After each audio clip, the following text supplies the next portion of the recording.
चला विद्यार्थी मित्रांनो, इतिहास व राज्यशास्त्र या विषयांतर्गत आपण नवीन पाठाला सुरुवात करत आहोत।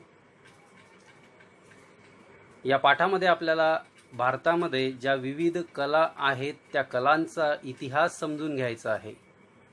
भारत आपला देश कला आणि संस्कृतीसाठी जगभरामध्ये प्रसिद्ध आहे। प्रकरण 4 भारतीय कलांचा इतिहास।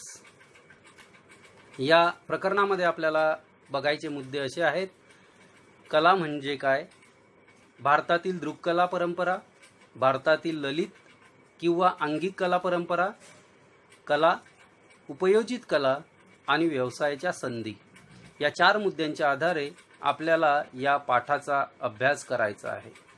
विद्यार्थी मित्रांनो, आपल्या भारतातील ह्या ज्या कला आहेत या कला नेमक्या कशा आहेत, तर चला बघूया मग भारतीय कलांचा इतिहास। सुरुवातीला आपण बघणार आहोत कला म्हणजे काय। कला हा जो शब्द आहे या शब्दाच्या अनुषंगाने आपण त्याचा उहापोह या ठिकाणी करणार आहोत, विचार करणार आहोत। कला, मानव जगत असताना त्याला वेगवेगळे अनुभव येत असतात। तो वेगवेगळ्या अनुभवातून आपलं ज्ञान संपन्न करत असतो, नवनवीन ज्ञान मिळवत असतो आणि हे सर्व करत असताना त्याच्या मनामध्ये वेगवेगळ्या भावना निर्माण होतात। ह्या भावना तो आपल्यापुरत्याच मर्यादित ठेवत नाही, तर इतरांना सुद्धा त्या समजल्या पाहिजे, ही एक सहज प्रवृत्ती आपल्या माणसामध्ये असते आणि या सहज प्रवृत्तीच्या प्रेरणेतूनच एखादी सौंदर्यपूर्ण निर्मिती घडत असते। उदाहरणार्थ एखादं पुस्तक असेल, कविता असेल, चित्रकला असेल, तेव्हा तिला आपण काय म्हणत असतो, कला म्हणत असतो। मग या कला निर्मितीच्या मुळाशी आपल्याला कलाकाराची कल्पकता, संवेदनशीलता, भावनाशीलता आणि कौशल्य हे 4 घटक महत्त्वाचे आहेत हे जाणवते। मग या कलाकाराच्या अंगी असलेली कल्पकता, संवेदनशीलता, भावनाशीलता आणि कौशल्य हे 4 मुद्दे आपल्याला लक्षात ठेवायचे आहेत। त्यानंतर आपण बघणार आहोत कलेचे प्रकार। यामध्ये 2 प्रकार दिलेले आहेत, दृक्कला आणि दृक्कला। या कलांच्या माध्यमातून आपल्याला हा अभ्यास करायचा आहे। विद्यार्थ्यांनो, दृक्कला आणि ललित कला ह्या कला प्रकारांची विभागणी या 2 विभागांमध्ये केलेली दिसते। ललित कला ज्या आहेत त्यांना अंगिक कला सुद्धा म्हटलं जातं। ह्या ज्या ललित कला आहेत ह्या आपल्याला माहिती आहे, आपण आज बघतोच आहोत। परंतु दृक्कलांचा हा जो उगम आहे हा प्रागैतिहासिक काळात झालेला आहे। आता प्रागैतिहासिक काळ म्हणजे कोणता काळ, हे आपल्याला मागील इयत्तेमध्ये झालेलं असेलच। विद्यार्थी मित्रांनो, या इतिहासाचे हे जे विभाग आहेत या विभागामध्ये आपल्याला प्रागैतिहासिक काळ हा या ठिकाणी दिसतो आहे। हा जो प्रागैतिहासिक काळ आहे हा प्रागैतिहासिक काळ इतिहासाचे जे 3 विभाग पडले आहेत त्यातला पहिला, त्याला आपण पाषाण युग असे सुद्धा म्हणत असतो। याचे 4 प्रकार आहेत। आपल्याला हे डिटेलमध्ये बघायची गरज नाही आहे। या ठिकाणी आपल्याला फक्त प्रागैतिहासिक काळ म्हणजे काय हे या ठिकाणी बघायचं होतं। पुढे बघूया। प्रागैतिहासिक काळ जो आहे या काळामध्ये स्टोन एज वर्ल्ड मॅट आपण त्याला म्हणतो, की जे स्टोन एज होतं म्हणजे आपण त्याला पाषाण युग म्हणतो। त्यामध्ये मानवाची जे टूल्स होते, वेपन्स होते म्हणजे शस्त्र होते, ते कशा प्रकारची होते हे या चित्रामध्ये आपल्याला दिसते आहे। याचा आपण अभ्यास केलेलाच आहे। तर आपण पुढे जाऊया। आपल्याला फक्त ही प्रागैतिहासिक संकल्पना याची उजळणी करायची या ठिकाणी होती। हे सर्व नमुने आपल्याला जगभरातील गुहांमधील चित्रांच्या माध्यमात उपलब्ध आहेत। त्यानंतर आपण बघणार आहोत नवीन मुद्दा, लोककला आणि अभिजात। या ठिकाणी लोककला आणि अभिजात कला अशा 2 परंपरा या मानलेल्या जातात. ह्या ज्या परंपरा आहेत, ह्या परंपरा आपल्याला या ठिकाणी लोककला ही जी परंपरा आहे ती अश्मयुगीन काळापासून अखंडपणे या ठिकाणी चालत आलेली आहे. अश्मयुगीन जो काळ आहे त्या काळापासून, आणि तिचा आविष्कार जो होतो आहे तो आविष्कार लोकांच्या दैनंदिन ज्या जगण्याचा भाग होता त्याच्या माध्यमातून या सर्व कलांचा आविष्कार आपल्याला या लोककलांचा आविष्कार झालेला आढळतो. त्यामुळे या परंपरेतील अभिव्यक्ती जी असते ती कशी असते तर अधिक उत्स्फूर्त असते. उत्स्फूर्त म्हणजे काय? स्वतःहून जेव्हा आपल्याला भाषण द्यायला सांगितलं जाते तेव्हा आपण तयारी करतो, पूर्वतयारी करतो. परंतु उत्स्फूर्त वक्तृत्व स्पर्धा असली की आपल्याला वेळेवर विषय दिले जातात, 2-5 मिनिट विचार करायला दिला जातो आणि त्यानंतर आपल्याला आपला मुद्दा मांडण्यासाठी पुढे जावं लागते. तसं ही जी कला होती ही उत्स्फूर्त स्वतःच्या मनाच्या उर्मीतून निर्माण झालेली अशी कला होती आणि त्यामुळे ह्या कलेच्या निर्मिती जी होती ती समूहातील लोकांच्या प्रत्यक्ष सहभागातून होत असे.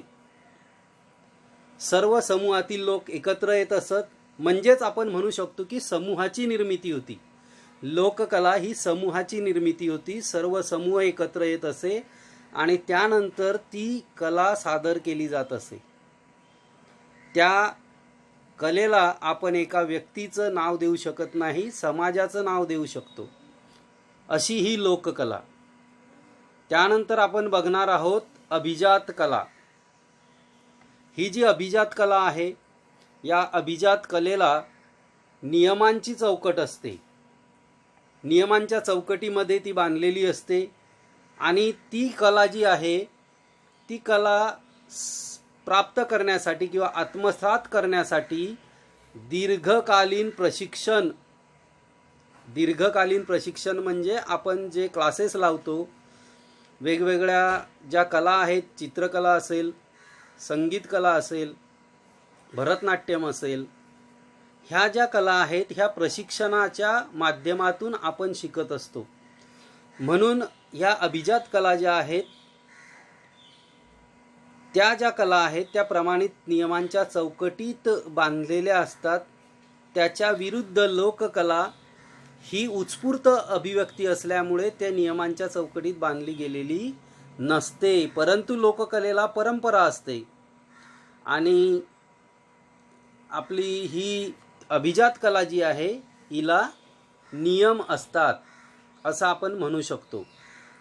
आता ह्या ज्या परंपरा आहेत या ठिकाणी आपण बघितल्या, लोककला आणि अभिजात कला, यांची आपल्याला उदाहरण पुढे पाठामध्ये अभ्यास करायचाच आहे.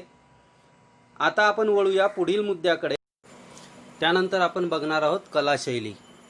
या कलाशैली या मुद्द्याच्या अंतर्गत आपण बघणार आहोत प्रत्येक कलेच्या मागे असलेली कलाकाराची पद्धत. प्रत्येक कलाकाराची अशी स्वतंत्र पद्धती असते. एखादी पद्धत जेव्हा परंपरेचे स्वरूप धारण करते तेव्हा तिला कलाशैली असं म्हणतात. संस्कृतमधील वेगवेगळ्या ज्या कालखंड आहेत त्या कालखंडांशी आणि प्रदेशाशी निगडीत असलेल्या अशा वैशिष्ट्यपूर्ण कलाशैली विकसित झालेल्या आपल्याला आढळून येतात. ह्या ज्या कलाशैली आहेत ह्या त्या त्या संस्कृतीमधील कलेच्या इतिहासाचा अभ्यास करण्यासाठी उपयुक्त ठरत असतात.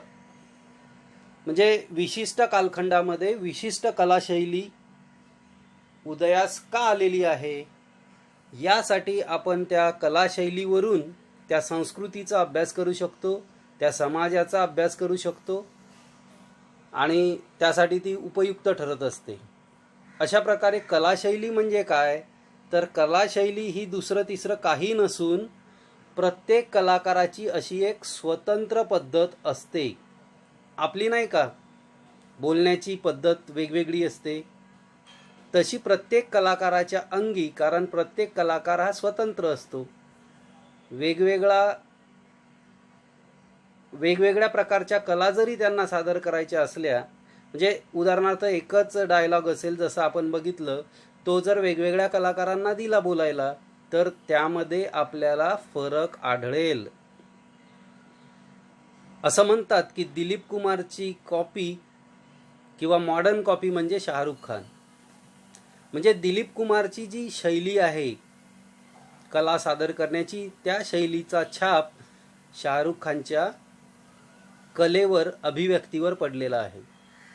परंतु बारकाईने जर अभ्यास केला तर आपल्याला त्यामध्ये सुद्धा वेगवेगळेपणा आढळतो आणि ती जी स्वतंत्र पद्धती आहे त्याला आपण म्हणतो कलाशैली. उदाहरणार्थ ओमप्रकाश, प्राण हे जे कलाकार आहेत, अमिताभ बच्चन यांचा आवाज, शब्द फेक करण्याची पद्धत ही आपल्याला कुठे जरी आपण ऐकलं किंवा त्यासारखं काही ऐकलं तर आपण लगेच म्हणतो की हां, ही पद्धत या कलाकाराची आहे. म्हणजेच यावरून आपल्या लक्षात आलं असेल की भाषा शैली, कलाशैली म्हणजे काय. संस्कृतमधील वेगवेगळ्या ज्या कालखंड आहेत त्या कालखंडांशी आणि प्रदेशाशी निगडीत असलेल्या अशा वैशिष्ट्यपूर्ण कलाशैली विकसित झालेल्या आपल्याला आढळून येतात. ह्या ज्या कलाशैली आहेत ह्या त्या संस्कृतीमधील कलेच्या इतिहासाचा अभ्यास करण्यासाठी उपयुक्त ठरत असतात.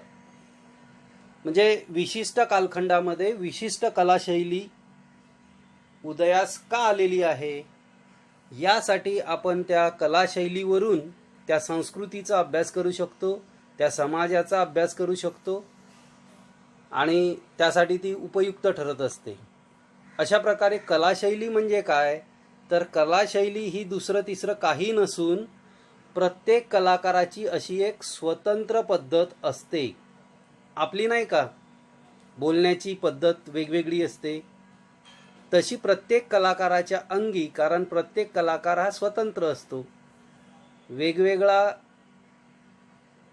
वेगवेगळ्या प्रकारच्या कला जरी त्यांना सादर करायच्या असल्या, म्हणजे उदाहरणार्थ एकच डायलॉग असेल जसं आपण बघितलं, तो जर वेगवेगळ्या कलाकारांना दिला बोलायला तर त्यामध्ये आपल्याला फरक आढळेल.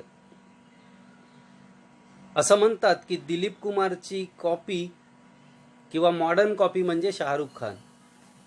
म्हणजे दिलीप कुमारची जी शैली आहे कला सादर करण्याची, त्या शैलीचा छाप शाहरुख खानच्या कलेवर, अभिव्यक्तीवर पडलेला आहे.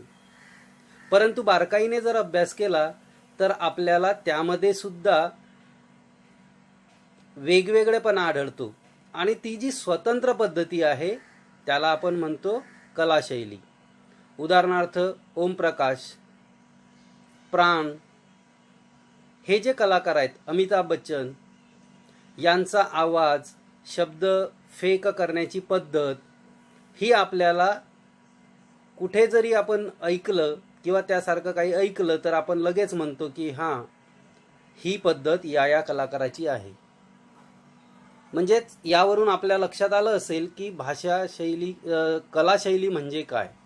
आज जे मुद्दे बघितले त्याच्यावर आधारित स्वाध्याय आपल्याला आज करायचा आहे. त्यामध्ये पहिला प्रश्न आहे कला म्हणजे काय, दुसरा आहे लोककला व अभिजात कला यामधील फरक लिहा आणि तिसरा आहे कलाशैली म्हणजे काय. हे सर्व स्वाध्यायातील प्रश्न आपल्या वहीमध्ये लिहून आम्हाला फोटो पाठवा. धन्यवाद.